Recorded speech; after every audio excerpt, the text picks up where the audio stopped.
be out doing damage assessment likely this afternoon or early evening, and we'll then start the broader scale restoration just as quickly as we can.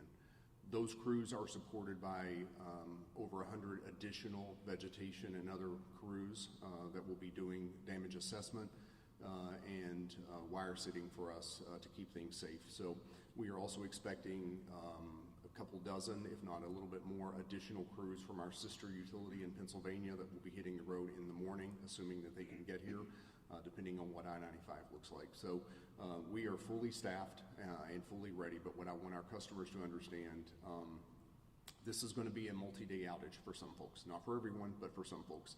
We are expecting probably about a 72-hour outage from the peak for some of our customers, meaning we'll be into Thursday before we are probably wrapping up restoration, and that assumes that things don't get substantially worse. The system is holding up well so far, but as you heard the governor and others mention, we're still expecting several more hours of really intense winds and quite a few more inches of snow, and that will impact the additional outages that we have. The outage map is performing. We had to do a reset this morning on a server, so it was down for just a very short period of time, but it is performing well.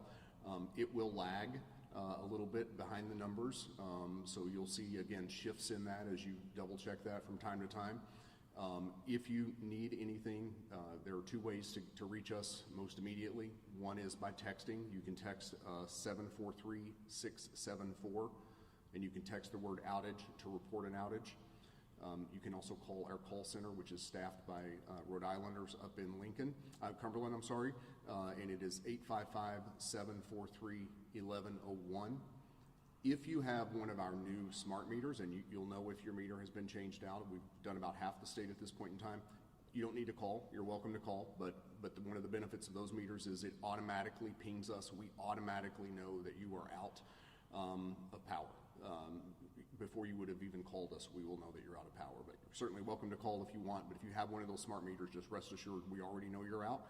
Once you called us and reported an outage or texted and reported an outage, we know where the outages are, and we are just waiting for the weather to clear just a little bit for us to be able to safely get out there and start the restoration. Thank you. I'll turn it over to the general. Thank you, Greg. From the very beginning, last week, we've been in lockstep with the Emergency Management Agency. We have representation in the State Emergency Operations Center, as well as we've mobilized our Joint Operations Center. We have vehicles and equipment that are pre-staged throughout the state, as well as a response force that, under the governor's direction, we brought in last night before the storm hit, so that they are able to respond if needed. I will tell you, and I just want to again reiterate that please stay off the roads. This will be a multi-day response, and as long as there is a declaration of emergency, the Rhode Island National Guard will always be ready and be there, and we are ready to respond if needed. Thank you. Thanks, Jim. So in summary, the state of emergency is still, intact, right? That has not changed. The traffic ban continues to be in effect, and we're looking for everyone to make sure that they are checking on their neighbors, which they already are, to make sure that everybody's safe during this time frame. We will do everything we can to clear the roads, provide that that service. But the key for me, the number one key for me when this is all said and done, is that everybody was safe. And for that to happen, we need to continue to have the cooperation from the people who live in the state to stay off the roads, and then check with your neighbors, right? Check with your neighbors, especially if they're without power, making sure they're safe, and then we will continue to do the work that we need to do, and now we'll open up to any questions you might have. So, Governor, what factors will need to be in place for you to lift the travel ban and to undo that state of emergency that's been declared? Well, the state of emergency, like I said, is still declared and is still in effect. I will take advice from the professionals that are standing with me right now, but the key is that we want to make sure that we are not going to lift the state of emergency when there is a potential safety issue that we're dealing with. Once we are feeling as though that we're out of the, the problem, and that we passed, the emergency has passed, we will lift that state of emergency. Governor, will the National Guard be going into specific areas like Providence, for example, if they're impacted severely? The National Guard is prepared to respond to emergencies right now, and I think that's another, thing that we have the ability to do to keep people safe, and we're doing everything we can in this blizzard situation, and activating the National Guard under the leadership of General Cervalia provides a great deal of confidence to people that we are putting all our resources out and do exactly what you just said. If we need to kind of respond, and the National Guard is in the position to really be helpful, whether it's in Providence or anywhere in the state, they're available. Do you have any numbers on any storm-related injuries at this point? I think I reported there was a couple car crashes. There's a couple trailer trucks that have kind of been stuck. We have got reports. It's more about vehicles getting stuck, and even snow plows that are having trouble getting through the snow. But at this point in time, I'm not aware of any safety issues that we have not responded to. Governor, it's been a long time since we've seen snow like this, of this magnitude, and even Director here, this is going to be multi-days, as many of you have articulated. What do we look like? What does this look like going forward over the next week or so? Everyone's kind of left hanging in the balance right now. Yeah, I'll let Mark kind of answer that question, because what it looks like is that we are on 24-hour call, I've been in the business world as well as a mayor, as well as the governor.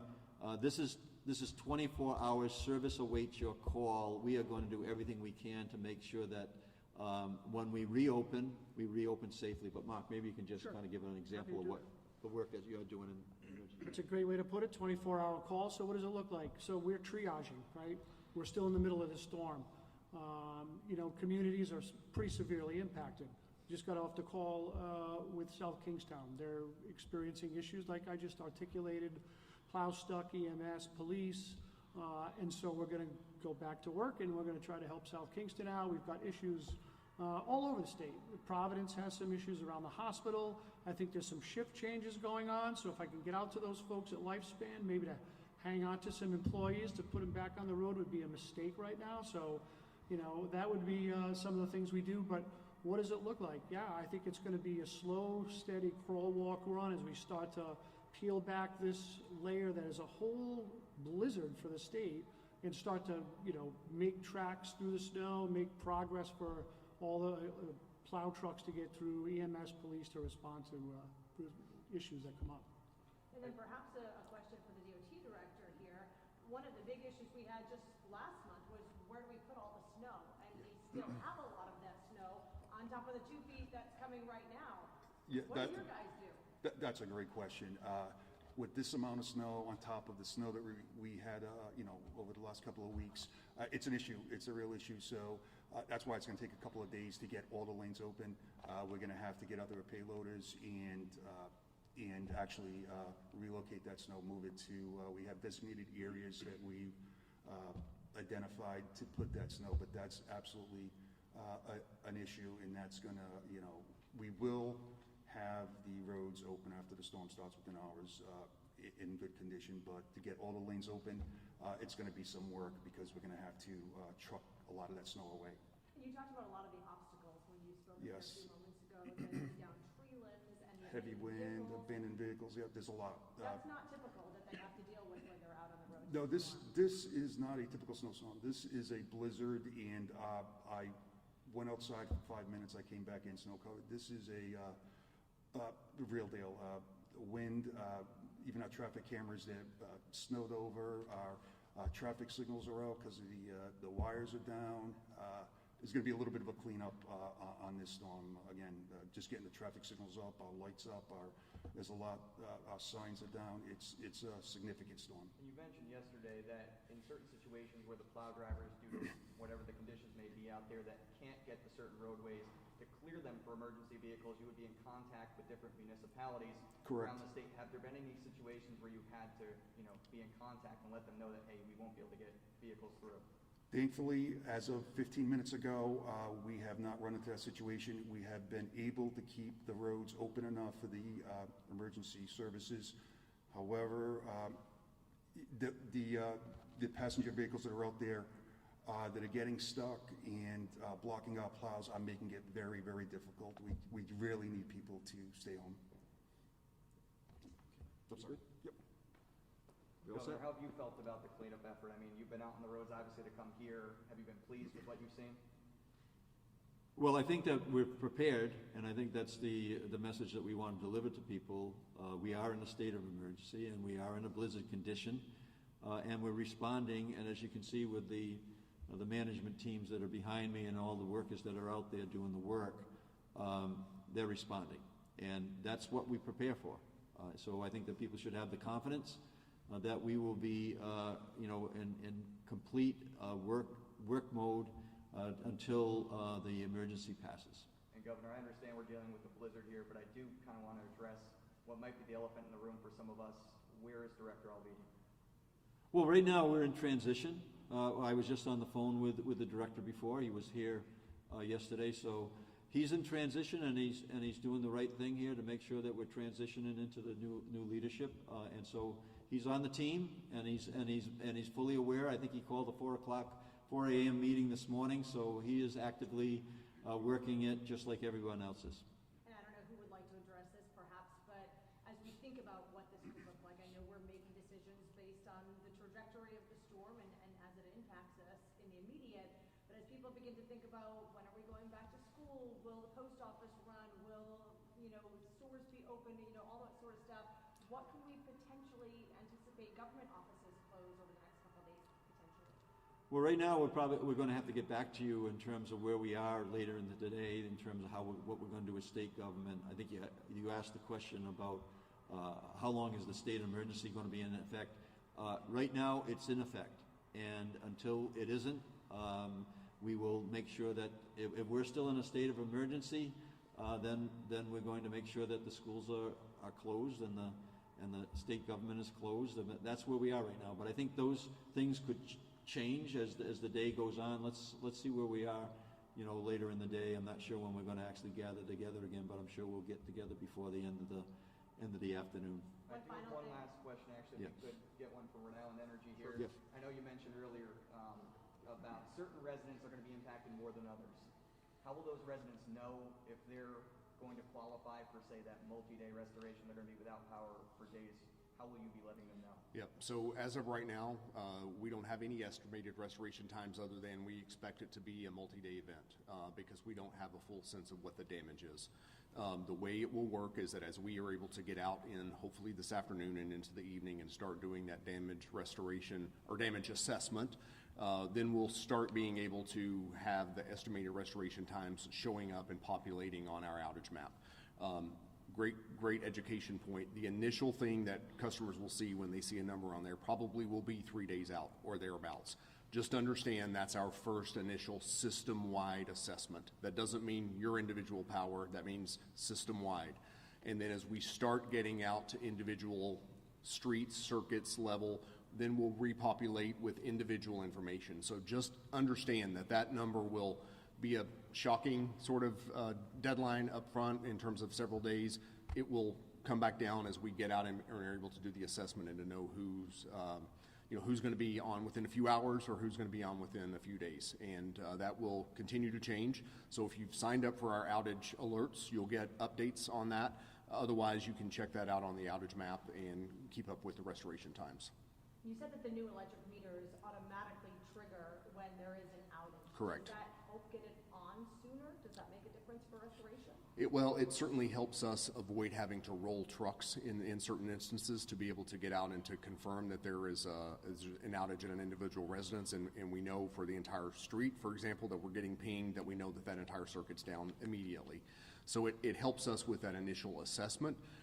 And in some instances, it will help us with restoration being a little quicker, but it's largely going to be repairing the damage. And most of that's going to be vegetation-related, trees falling, in some instances poles or wires falling because of the weight of the snow. And so until we get a full assessment of the damage, we won't be able to know exactly what that restoration is going to look like. Okay. Sure. We've got some viewers asking, what's that noise they're hearing in the background in here? Of course, it died down right now, but that whistling and hissing we've been hearing, you want to address that for them? That would be the wind. That's how strong Okay, it is. yeah. So it's blowing 60, 65, and in some cases 70 down by the coast and out on Block Island. We've been in very close contact with the island. We never forget them. But that would be the wind making that noise. And the last thing I'll say, because everybody's kind of covered it, is, what does it look like? Right now, we're just trying to deal with public safety, right? We just want everybody to be safe, and we want to be able to respond to any incidents that require public safety. So we'll be addressing those as we go out through the day. Just out of curiosity, one of the other things that stood out to me is the crews coming in from Pennsylvania across the board.